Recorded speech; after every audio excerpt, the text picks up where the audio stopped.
Break के बाद एक बार फिर से आपको खुश आमदीद कहते हैं। नाज़रीन, अदालतों से खबर ये आई है कि जाली मुकदमात की रोकथाम के लिए एक अहम और बड़ा फैसला किया गया है, जिस पे हमने बात करनी है जी पंजाब की अदालतों के हवाले से। इस पे भी हम बात करेंगे, लेकिन उससे पहले एक और बहुत ही अहम मामला जिस पे हमने बात करनी है, और मामला है जी कराची से सामने आया है। एक ऐसे शख्स की गिरफ्तारी अमल में लाई गई है जो तकरीबन 100 से ज़ायद बच्चों के साथ ज्यादती कर चुका है। इंतहाई शर्म का मकाम, इंतहाई अफसोस का मकाम कि ये दरिंदा, ये जानवर पता नहीं कब से किस किस के बच्चे को नज़र पे रखे हुए था और किस किस के बच्चे की ये ज़िंदगी, उसका बचपन ख़राब कर चुका है। इसको कैसे पकड़ा गया है, कौन सी डिटेल सामने आई हैं, किस तरह से इसको ट्रेस किया गया है, इसके कितने मज़ीद साथी जो हैं वो इस वक्त पुलिस की गिरफ्त में हैं, और इस तरह के दरिंदे किस तरह से हमारे मुआशरे को ख़राब करते जा रहे हैं, बात करेंगे जी। हमारे साथ मौजूद है आसिम भट्टी साहब हैं, सीनियर सहाफ़ी हैं, कराची से आपका ताल्लुक़ है। आसिम साहब, प्रोग्राम में आपको खुश आमदीद कहते हैं। आसिम साहब, किस तरह से पता चला कि ये दरिंदा 100 से ज़ायद बच्चों की ज़िंदगियाँ तबाह कर चुका है? सिद्रा 2020 से 2026 तक 25 तक ये केस रिपोर्ट हो रहे थे, और ये सिर्फ 7 केस रिपोर्ट हुए। और इसमें टेक्निकल चीज ये है कि जब जब केस रिपोर्ट हो रहे थे तो उसके बाद ये मुख्तलिफ थानों के थे, एक इलाके के भी नहीं थे, डिस्ट्रिक्ट भी अलग अलग थे। तो जब ये केस रिपोर्ट हुए तो इसमें जो पुलिस, जब दूसरे से तीसरा केस रिपोर्ट हुआ और जब उसके बच्चे के सैंपल लिए गए, उनके जब एग्जामिनेशन कराई गई, तो उनकी जो रिपोर्ट्स में जो है वो एक ही, वो बार बार वो आ रहा था कि कोई एक ही शख्स है वो ये कर रहा है। तो पहले तो लोग समझे कि कोई अलग होगा, लेकिन उस रिपोर्ट्स के बाद वाज़िया हुआ कि ये एक ही ग्रुप है, एक ही गिरोह है, या एक ही कोई शख्स है वो कर रहा है। तो इसमें एक केस ईस्ट में जो दर्ज हुआ, तो उसके बाद इन्वेस्टिगेशन, पुलिस ने चीजें इन्वेस्टिगेट करते रहे। एसपी ईस्ट इन्वेस्टिगेशन की जानिब से फिर ये जब उनके पास 7वां केस भी मैच कर गया, तो फिर उनको एक शख्स पर जो है वो उन्होंने जाके पहले उसको एक को गिरफ्तार किया, तो उसने उसको एडमिट किया। उसके बाद उसी की निशानदेही पे दूसरा शख्स भी गिरफ्तार कर लिया गया, यानी कि एक वकास था और उसके साथ दूसरा उसका साथी था, जो ये दोनों गिरफ्तार हुए, जो बड़े एक बड़ा मामूली सा काम टायर पंचर इसका करते थे।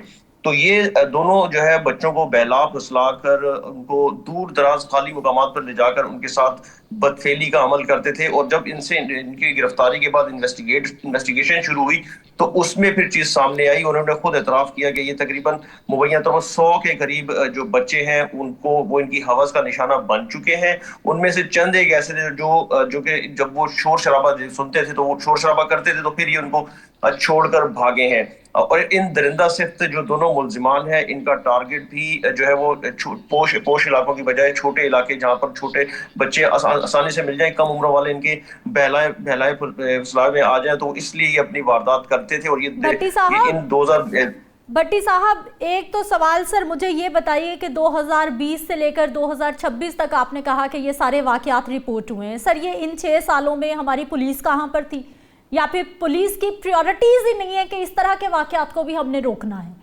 और दूसरा मुझे सर ये बताइए कि ये मनहूस, ये जानवर कहाँ छुपा हुआ था कि इतनी देर तक मुसलसल डीएनए भी एक ही मिल रहे हैं, लेकिन ये पुलिस की गिरफ्त में नहीं आ रहा?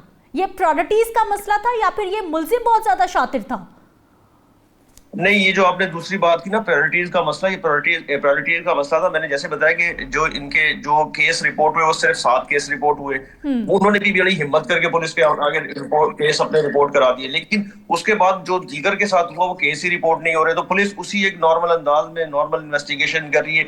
डीआईजी इन्वेस्टिगेशन है शौकत खटियान साहब, उनकी जानिब से इसके सारे मजमूई जो इनमें इन्वेस्टिगेशन हो रही थी, जो इनके शवाहिद मिले थे, वो उनकी कड़ियां से कड़ियां मिला के फिर मुताल्लिका पुलिस स्टेशन को, उनके इन्वेस्टिगेशन एसएसपी को बता रहे थे कि ये केस एक ही बंदे की जानिब से हो रहा है, इस पर काम किया जाए। तो ये जो लास्ट ट्रेस हुआ, उसके बाद फिर पुलिस की खुशकिस्मती समझे जो आखिरी केस सामने आया ईस्ट का, उसमें वो मुलजिम गिरफ्तार हुआ। और मुलजिम बड़े सुकून से, तहम्मुल से, बिल्कुल बेफिक्री के साथ अपने काम काज करते थे। मोटरसाइकिल के टायरों का पंचर लगा रहे हैं, छोटे मोटे काम कर रहे हैं, आम सी जिंदगी गुजार रहे हैं, किसी को शक भी नहीं हो रहा। कोई उनका मखसूस अंदाज, कोई लिविंग स्टाइल, कोई एक ही मुकाम भी नहीं। इंतहाई शातरी उनकी ये देखें कि वो मुख्तलिफ इलाकों से बच्चों को बहला कर लेते थे, उठाते थे, और फिर उसको किसी दूसरे इलाके में जाके उनके साथ ये अमल करते थे।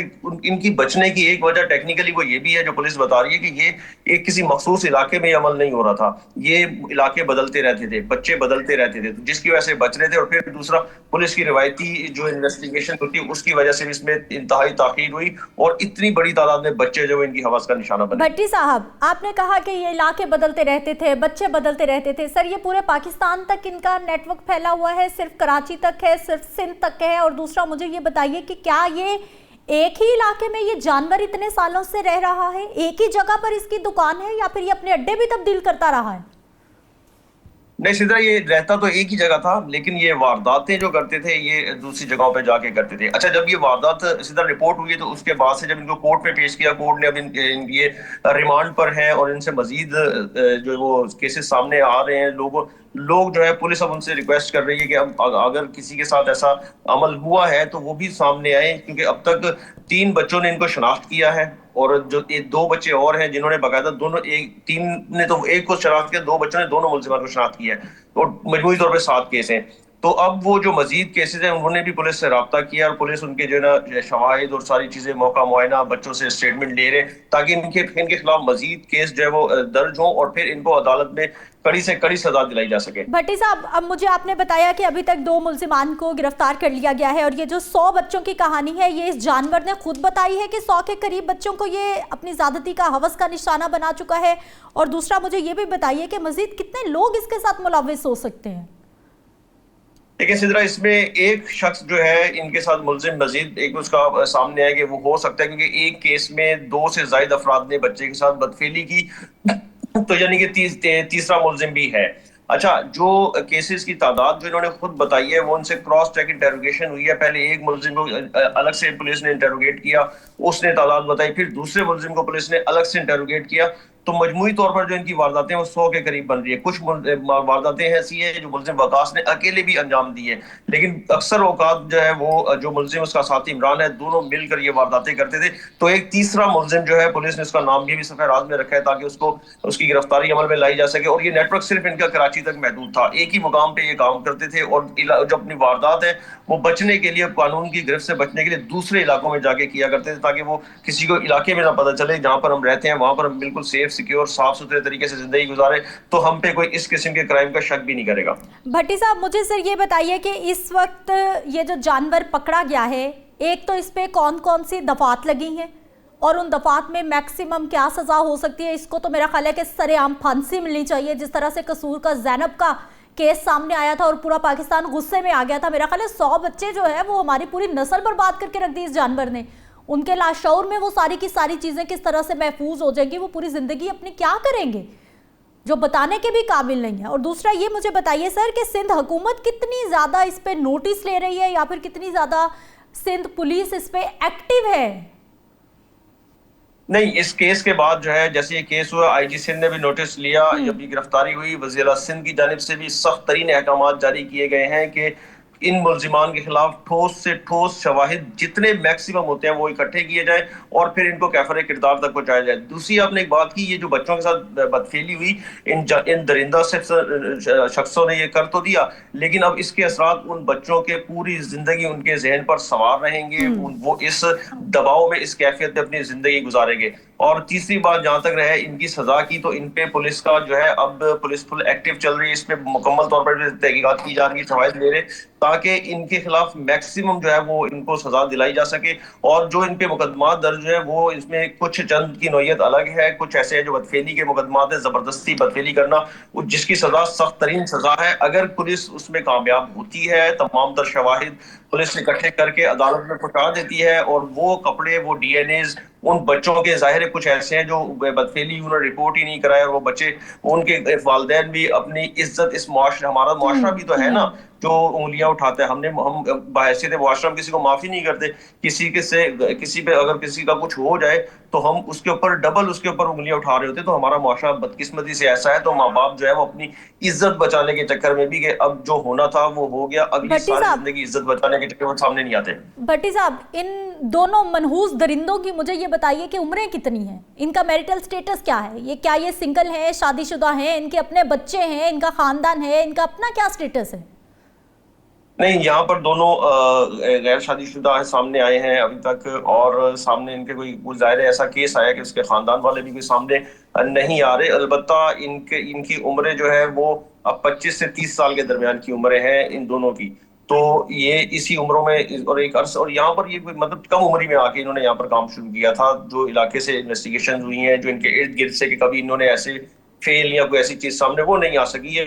और अलबत्ता गैर शादीशुदा ये खुद को बता रहे हैं, पुलिस भी तहकीकात कर रही है, और इनके घर वालों से भी राब्ता करने की जो है वो कल तक जो हमारी अपडेट है कि उनसे राब्ता करने की कोशिश की जा रही थी, लेकिन इनके घर वाले भी इनके पीछे नहीं आ रहे। ठीक है, मुझे भट्टी साहब ये भी बताइए कि जिन बच्चों को ट्रेस कर लिया गया है, जिन बच्चों के वालिदैन ने हिम्मत कर ली है कि वो सामने आ गए हैं, बता रहे हैं, उन बच्चों की ज़िंदगियां बेहतर करने के लिए, उनको मेंटली ट्रॉमा से निकालने के लिए क्या किया जा रहा है? कोई नफ्सियाती डॉक्टर्स की मदद ली जा रही है, कोई साइकोलॉजिस्ट की मदद ली जा रही है, क्या किया जा रहा है, या फिर ऐसा कोई भी प्लान नहीं है? बदकिस्मती है हमारी कि ऐसा पुलिस के पास भी कोई हम्म। प्लान नहीं है। पुलिस अपनी इन्वेस्टिगेट करती है, जो उनके हाथ में है वो कर रहे हैं। सिंध हुकूमत की जानिब से गवर्नमेंट जो है वो इस तरीके से सरकारी तौर पे कोई इंतजाम या कोई प्लान या कोई प्लानिंग कोई कुछ नहीं है। ये बस उनकी किस्मत थी कि वो मुल्जिमान पकड़े गए पुलिस के हाथों और सब चीजें सामने आ गई, उनको इंसाफ मिलने की उम्मीद पैदा जरूर हुई है। अब वो बच्चे अपनी मदद आपके तहत उनके अहले खाना जो उनको दिलासे दे रहे हैं, ये किसी पोश घरानों के बच्चे नहीं कि उनके लिए खसूसी इकदाम किए जाए, उनको इस ट्रॉमा से बाहर निकाला जाए। ये आम से जिंदगियां गुजारने वाले लोग हैं, मिडिल क्लास के, नॉर्मल से। तो इनके लिए कोई इंतजाम ऐसे वो खातिर सिंध हुकूमत की तरफ से तो खैर सामने नहीं आए हैं। ठीक, भट्टी साहब ये भी बताइएगा, ये जो बच्चे हैं ये सिर्फ इसमें लड़के, बॉयज़ इन दरिंदों ने बताया है शामिल हैं, या फिर इनमें लड़कियां भी शामिल हैं? और क्या कोई ख़ास इन्होंने एज ग्रुप रखा हुआ था कि इसी एज ग्रुप के बच्चों को ले जाते थे अपनी दरिंदगी के लिए? देखें, जो इसमें सिर्फ और सिर्फ अभी तक तो लड़के ही सामने आए हैं, बच्चे ही सामने आए हैं। और इसमें जो है चंद एक जो इसमें बच्चियों का जिक्र जरूर हुआ था, लेकिन वो इनकी जानिब से हवाई बातें, सामने पुलिस का कहना है कि वो हवाई बातें कर रहे हैं। और जो कि अगर वो बच्चियां सामने आती हैं तो फिर उसको कंसीडर करेगी पुलिस और उस पर मुकदमा दर्ज करेगी। और बच्चों की एज जो है वो 5 साल, 6 साल, 7 साल, 8 साल, 12 साल, ज्यादा 13 साल। उससे ठीक एक दो केस है है, उसमें 15 साल एज के बहुत बच्चे शुक्रिया बहलावे में। आसिम भट्टी साहब, आप हमारे साथ मौजूद रहे। और इंतहाई अफसोस का मकाम है कि ये जानवर, ये दरिंदे, ये तो पकड़े गए, लेकिन इसी तरह के जानवर, दरिंदे हमारे आसपास हैं और हमें नहीं पता कि वो हमारे बच्चों पे किस तरह की नज़र रख रही है। इसलिए आज के दौर में किसी को अखलाकियात का दर्स हमने क्या देना है, अपने बच्चों को महफूज रखिए और अपने बच्चों पे उकाबी नज़र रखिए कि वो कहाँ पर किसके साथ क्यों जा रहे हैं। ये जो मोहल्ले वहल्ले के चाचे मामे ताए होते हैं ना, इनसे भी अपने बच्चों को महफूज रखिए, इनसे भी बचा के रखिए, इनके साथ भी अपने बच्चों को कहीं ना जाने दीजिए अगर आप चाहते हैं कि आपके बच्चे इस तरह के किसी ट्रॉमा का सामना ना करें। ब्रेक पे जाते हैं, वापस आते हैं, मज़ीद टॉपिक्स पे बात होगी।